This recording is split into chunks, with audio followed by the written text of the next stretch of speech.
Nah, teman-teman semuanya, orang-orang cerdas wajib nonton atau nyimak video ini sampai selesai ya. Jadi Ustadz Andri Kurniawan bongkar siasat makar perpecahan umat Islam Indonesia, Gufroniyah dan Ihmadiyah. Wajib nyimak. Mari kita tonton video ini teman-teman semuanya. Domba adalah Ya. Agus Mariono. Oke. Dia bergerak bersama Imaduddin dan Moki, yaitu Agus Mariono, ya kan? Agus Mariono.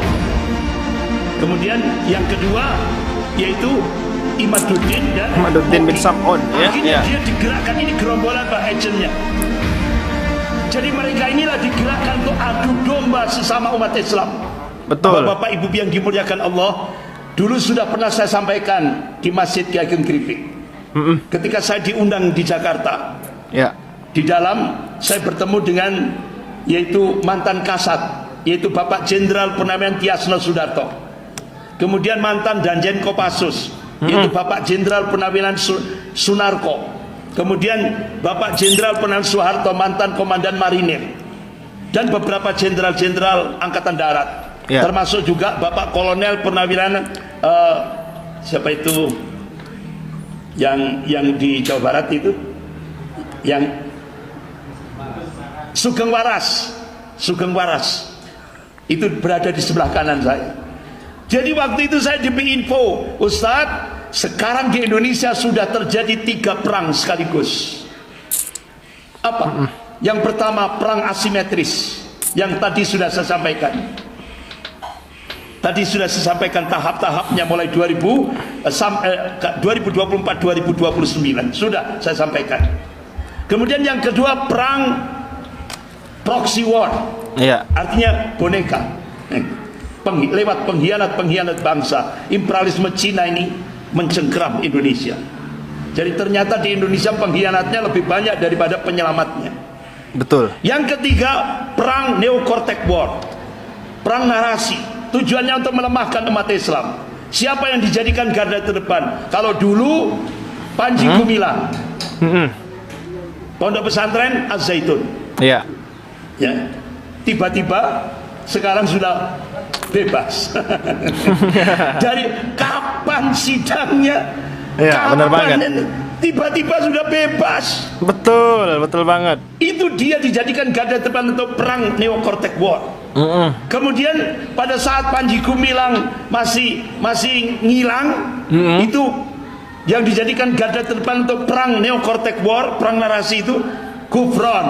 Iya, Mama Gufron ya. Yang mengaku bisa bahasa semut, bahkan bisa berinteraksi dengan malaikat. Bener banget. Bahkan kalau malaikatnya tidak mau nurunkan hujan, dia akan ngejar sampai ke langit. Jadi dia bisa terbang ke langit. Gufron. Ya, Mama saya Gufron. diberitahu Gufron itu katanya dari Dampit. Dari Dampit, Pak.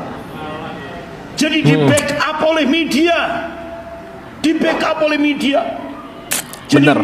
satu-satunya pengurus majelis ulama se-Indonesia yang berani mengeluarkan fatwa 10 kesesatan Gufron itu majelis ulama Malang. Betul, Malang ya. Majelis Malang. ulama Malang berani, Pak. Padahal di belakang Gufron itu Pemerintah. luar biasa. Iya. Backingnya gede-gede, Pak, backingnya. Dia Bener. ngomong sudah bahasa semut dan beliau bisa supaya menghentikan malaikat mungkar nangkir. Bahkan dia bisa ngejar malaikat sampai ke langit. Bahasa semut sudah dia dapat dari Nabi Sulaiman katanya. Orang Dampit dapat warisan dari Nabi Sulaiman kan. Nggak ada aja. Astagfirullah. Orang-orang gila seperti ini, Pak, dijadikan alat untuk perang Neo-Cortex war. Neo-Cortex Perang narasi. Perang narasi ya. Tujuannya apa? Ya itu tadi. Bapak-bapak, ibu-ibu yang dimuliakan Allah. Nah, karena waktunya terbatas, bapak-bapak, ibu-ibu yang dimuliakan Allah, saya persingkat. Kemudian ini Bapak Amin Rais, Pak Amin Rais itu pernah memberikan statement Iya. cabut bebas visa bagi warga negara Cina komunis. Jadi Pak Amin Rais, mantan ketua MPR, minta kepada Presiden Jokowi untuk mencabut bebas visa bagi warga negara Cina komunis. Ya, benar. Karena itu sangat membahayakan bagi negara kita. Kenapa?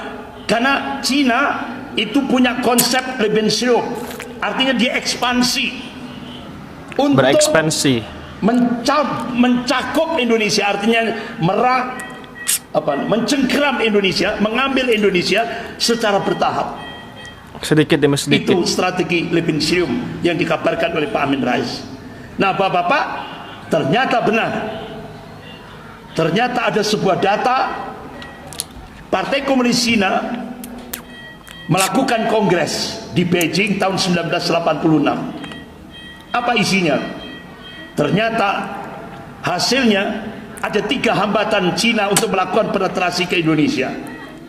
Hambatan yang pertama regulasi dan doktrin anti komunis, yaitu TAP MPRS nomor 25 tahun 66, Undang-Undang nomor 27 tahun 1999. Tapi ternyata sekarang sudah dijebol dengan apa? Undang-undang, rancangan undang-undang HIP. Sudah jebol, Pak.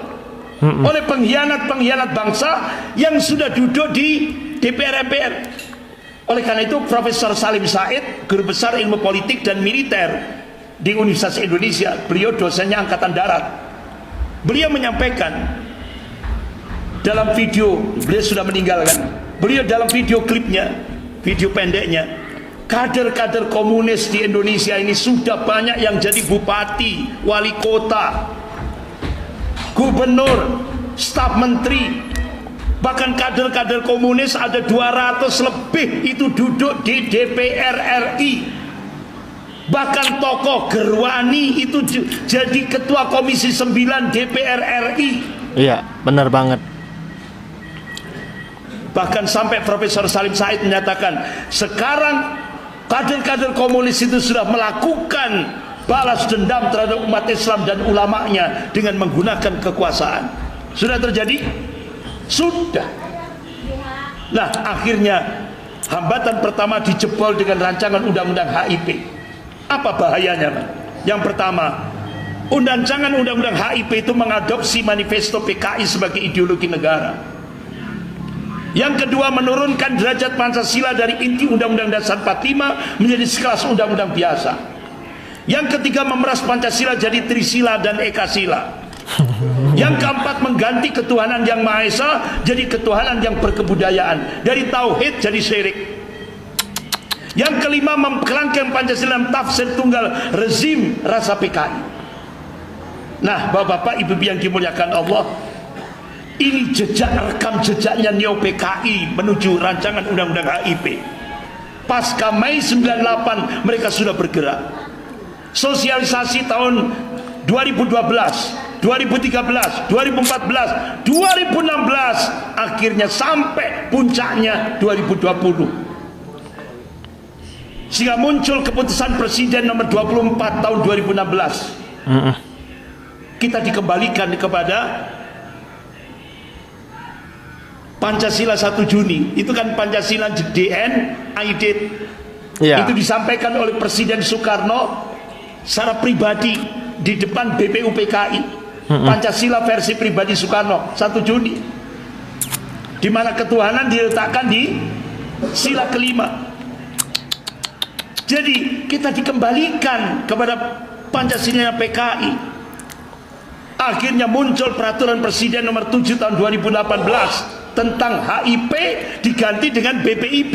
Casingnya saja yang dirubah, HIP jadi BPIP.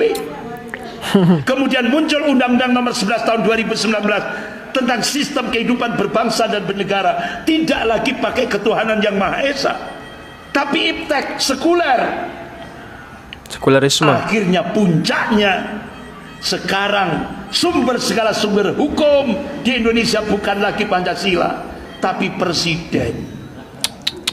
Selesai sudah, Pak. Wassalam. Wassalam. Sehingga banyak yang tanya, kenapa DPR? Kenapa yudikatif? Legislatif, yudikatif kok mandul? Iya, karena sekarang sudah berubah.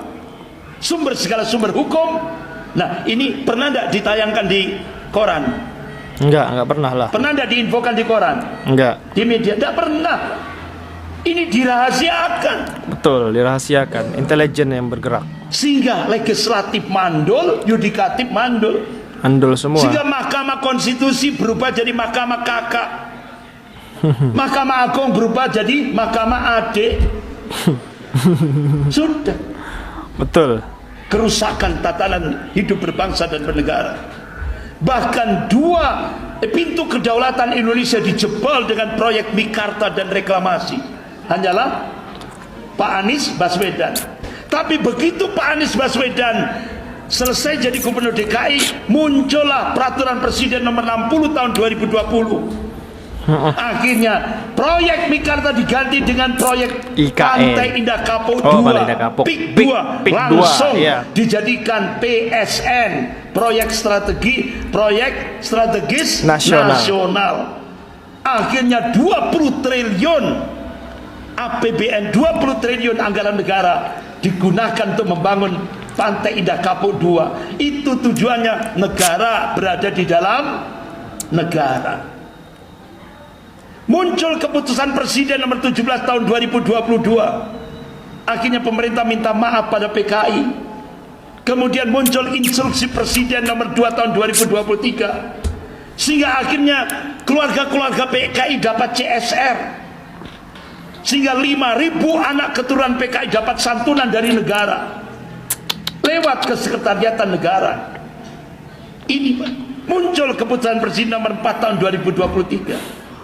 Nah, Bapak Ibu yang dimuliakan Allah, hambatan yang kedua Presiden Pancasila sebagai musuh komunis dijebol dengan undang-undang Omnibus Law. Pak, dengan munculnya undang-undang Omnibus Law ini, nanti ke depan penjara-penjara se-Indonesia ini akan dihuni paling banyak oleh para kiai yang punya pondok-pondok pesantren dengan undang-undang Omnibus Law. Bahkan dengan undang-undang Omnibus Law, nasib buruh sangat mengenaskan.